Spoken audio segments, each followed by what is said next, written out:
9 ذی الحجہ یعنی یوم العرفہ کے دن کے روزے کی کیا فضیلت ہے، اور یہ بھی بتا دیں کہ یہ روزہ سعودی عرب کی تاریخ کے مطابق رکھا جائے گا یا اپنے اپنے ملکوں کی تاریخ کو فالو کریں گے؟ دیکھیں کچھ تو میں نے پہلے عرض کر دیا، اسی میں ایڈ کر دیتا ہوں۔ آپ نے اپنے ملک کے اعتبار سے ہی رکھنا ہے۔ فضیلت تو میں نے بتا دی مسلم شریف میں کہ 2 سال کے گناہوں کا کفارہ ہے، اور یہ صغیرہ گناہ ہے۔ کبیرہ گناہ توبہ سے معاف ہوں گے۔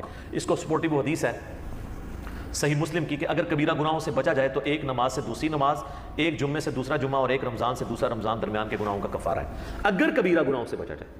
اب ایک شخص نے ایک جمعہ پڑھا اور اگلا جمعہ پڑھا، بیچ میں ایک نماز بھی چھوڑ دی، تو کبیرہ گناہ اس نے کر لیا نا۔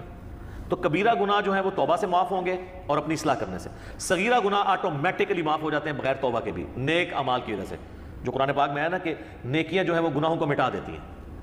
وہ کون سے گناہ؟ جو چھوٹے موٹے انسان سے لا علمی میں چھوٹے موٹے گناہ ہو جاتے ہیں۔ یہ لادہ بات ہے کہ آلموسٹ جتنے گناہ ہیں وہ کبیرہ ہی ہیں، جن سے توبہ کیے بغیر چارہ نہیں ہے۔ بخاری مسلم سے کم از کم میں نے 20 گناہ، اور قرآن پاک میں بھی سمجھ لیں 8-10 گناہ تو آئے ہوئے ہیں۔ شرک، ماں باپ کی نافرمانی، قتل نہ حق، زنا، یہ تو قرآن میں ہے، شراب نوشی، جوا، جادو، یہ وہ سارے بڑے بڑے، غیبت، چغلی، وعدہ خلافی، آلموسٹ جتنے گناہ آپ کو نام آپ لے سکتے ہیں وہ سارے کبیرہ گناہ ہیں۔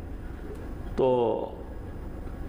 ان سے آپ نے اگر بخشش کروانی ہے توبہ اور اپنی اصلاح کرنے سے، صرف توبہ کرنے سے کام نہیں چلنا، اس کی توبہ کا طریقہ ہی اپنی اصلاح ہے۔ تو یہ صغیرہ گناہوں کے اگینسٹ ہے۔ وہ اکثر لوگ اعتراض کرتے ہیں جی گزشتہ اور آئندہ کے لیے ایک کہ آئندہ کے گناہ بھی معاف ہو جائیں گے۔ وہ آپ جن گناہوں کی معافی سمجھ رہے ہیں نا وہ تو اس سے ہونے ہی کوئی نہیں ہے، وہ تو ویسے ہی نماز پڑھنے سے آئندہ کے گناہ تو معاف ہوں گے، ایک فضیلت کے طور پہ۔ اسی لیے بعض محدثین نے اس کا ترجمہ یہ کیا ہے کہ 2 سال کے گناہوں کا کفارہ ہے، ٹھیک ہے۔ تو یہ بامحاورہ بھی بات ہو سکتی ہے، تعویل اس کی بھی کی جا سکتی ہے۔ رہا کہ سعودیہ کے مطابق کرنا ہے تو یہ تو ان 15-20 سالوں کی ایک زیادہ مصیبت ہے۔ ادروائز اگر آپ 8 سے 40-50 سال پہلے جائیں، جب یہ سیٹلائٹ ٹی ویز کا سلسلہ ہمارے علاقوں میں یہاں شروع نہیں ہوا تھا، ریئل ٹائم ڈیٹا نہیں آتا تھا، تو اس وقت تو ہمیں پتہ ہی نہیں ہوتا تھا کہ آج سعودیہ میں یوم عرفہ ہے یا نہیں ہے۔ تو اگر پہلے آلموسٹ 1400 سال کے مسلمان اپنے اپنے علاقوں کے مطابق یوم عرفہ کو لے کے چل رہے ہیں، تو اب بھی وہی اب شریعت بدل تو نہیں جانی ہے۔ اس میں زیادہ رسک ہے کہ کوئی کہ جی میں سعودیہ کے مطابق رکھوں گا کیونکہ اس وقت ہے، تو بخاری مسلم میں حدیث ہے کہ حاجیوں کے اوپر تو یوم عرفہ کا روزہ ویسے ہی نہیں ہے۔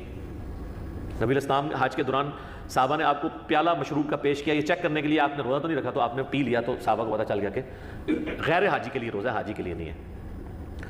ایون یہ سیٹلائٹ ٹیکنالوجی جب تک نہیں تھی تو مکے کے اندر جو لوگ تھے ان کو یہ آئیڈیا تھا، مدینے والوں کو بھی نہیں پتا ہوگا کہ مکے کا کب بن رہا ہے یہ سلسلہ یوم عرفہ کا، اگر ان میں آپس میں ڈفرنس آ جاتا ہے۔ آج چونکہ ریئل ٹائم ڈیٹا آ رہا ہے اس لیے یہ فتنے بھی زیادہ کھڑے ہو رہے ہیں جی سعودیہ کو دیکھیں گے، سعودیہ کو دیکھیں گے، سعودیہ کو دیکھیں گے۔ 10 محرم بھی یہاں کی ہوگی، رمضان بھی یہاں کا ہوگا، عیدیں بھی یہاں کی ہوگی، سعودیہ کو نہیں آپ نے دیکھنا۔